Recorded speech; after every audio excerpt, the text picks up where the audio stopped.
like. And there's no social media. There's fake email names and addresses so you talk to your kids when you go to war.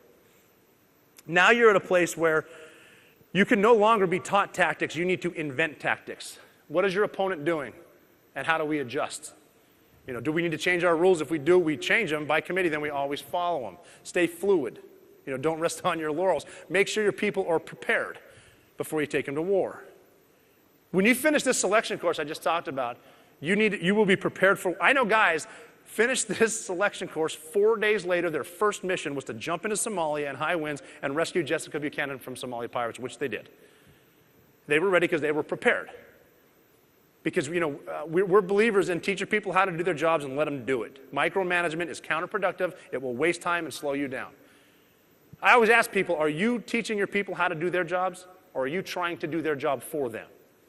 Our guys didn't need to be told what to do because they're prepared. And preparation comes from training, communication, repetition.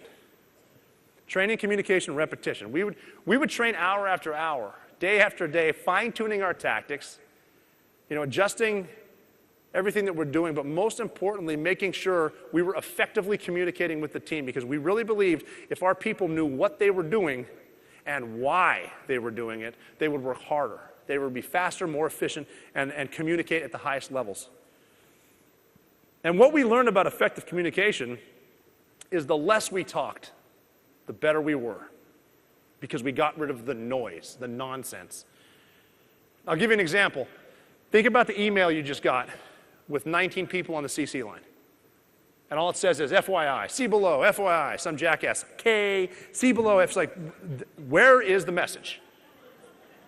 This is all noise. Just because you're talking, just because you need to be heard, does not mean you're communicating. We actually learned if we were silent, we were faster, more efficient, and communicating at the highest levels. And we brought this to war with us.